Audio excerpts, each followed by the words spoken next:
Ignatius maybe wanted to read a poem.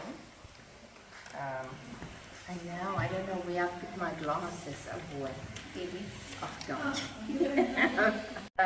So the author is unknown, and it's for you. It is for you, my brother, a silent tear. And it goes as follows. Just close your eyes and you will see all the memories that you have of me. This is now him actually speaking, to me. Just sit and relax and you will find I'm still really there inside your mind. Don't cry for me. Now I'm gone in the land of song. There is no pain, there is no fear. So dry away that silent tear.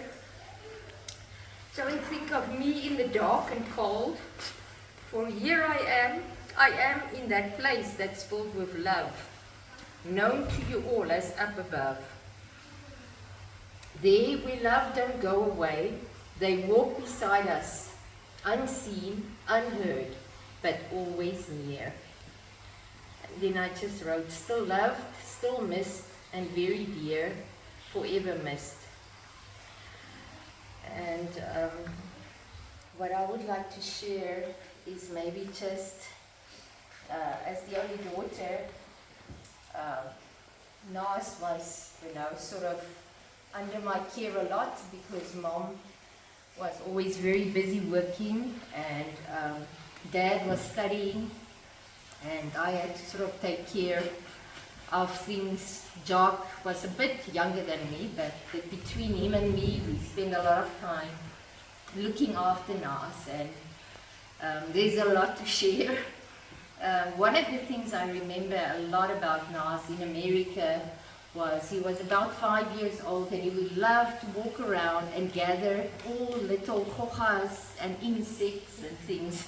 And then he would get these jars and put them in water, and then he would take Dad's aftershave and, add to it. And just the little things he did that stands out to a person, And of course, Nas was he would drive Jock and me crazy sometimes.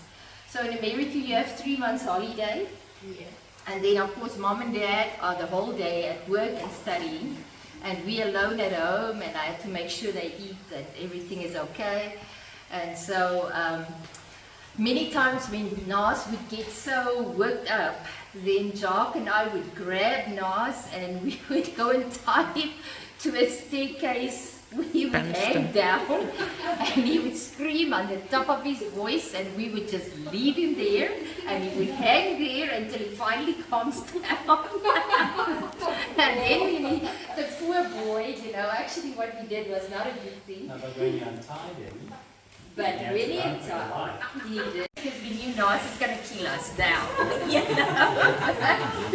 Nas is the type of person who can easily forgive and just move on, and he can also easily, once he's calmed down, he can easily say sorry, to a person. And so I appreciate that I was able to spend a lot of time with Nas. When we moved to Pietermaritzburg, the two of us lived alone with Mom and Dad. And then again, when we moved to Windhoek, Nas and I lived alone with Mom and Dad. So we really spend a lot of time together, as siblings. Of course, in Windhoek, Nas and I, we used to fight like anything. Nas would go and turn up the TV, I would go and turn it down. You know how it is, sibling rivalry, And yeah, we were back and forth, but yet we had a close bond, And I think part of the problem is because in some ways Nas and I are very much alike, and that's why we used to bump heads a lot, So in any case, also after that, when I came to Johannesburg to come and study years theology, then Nas just finished studying at Rao, and he moved to campus where I was studying, and we shared a chalet. And it was, very nice actually for me to have Nas there with me, So in the day he would work, he was busy saving money to go to America to go and study.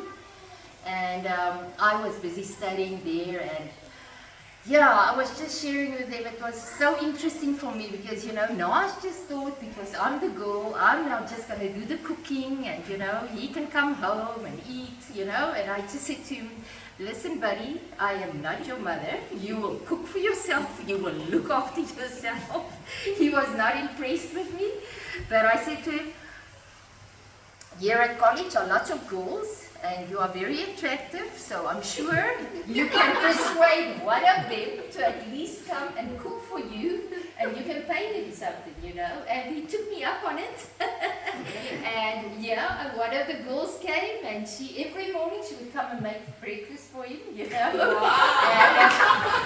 And to my knowledge, he didn't even pay her. She was so in love with him. But I just found it so interesting because I'm sitting and I'm studying and she would come and she'll make breakfast for him and then she'll disappear and anyway, that was nice. Did you think he did? Oh, he told me all did he about tell that. you? Yeah. Oh, great. Okay, at least now I know. You know? And I think she reached out to me after he died. Did she? Yeah. Nadine, Nadine, and she told me that she used to cook for him and stuff. Yeah. And then, you know, Nas, you know, then moved to America, and then when Heather, I don't want to share all the stories, but when Nas and Heather came back, and Flavia also was with them as a family, you know, it was so nice for all of us here to bond again, you know, as a family, you know. And especially for me and for Ternate, that Jordan and Josh had the cousins, you know, that they could bond with. Yeah. And so we were so grateful, you know, for that time that we could bond with you, you know. And then just also to maybe share, sorry, forgive me. I just shouldn't have had a BG before I started talking.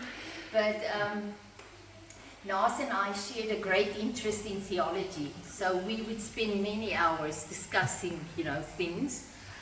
Even now, when Nas was so sick with cancer, because I just work half day, you know, he would phone me a lot, and we would discuss all sorts of things, you know.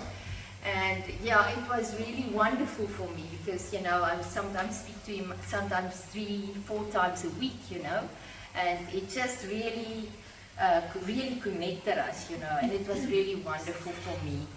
And in a way, it helped me in my journey now with cancer, you know, that he went ahead of me and he helped me so much with all his sharing, you know.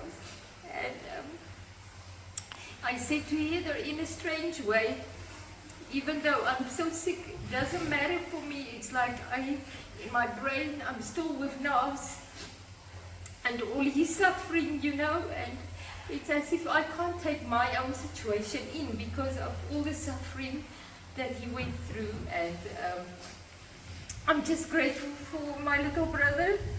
I loved him very much. And I'm glad that we could have been so close to the end.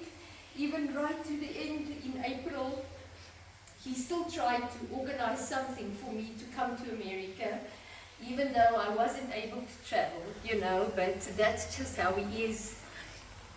And yeah, that's all I want to share today. It was so important to him, and you know that. I'm sharing that with you. Thank you. He really. I just think that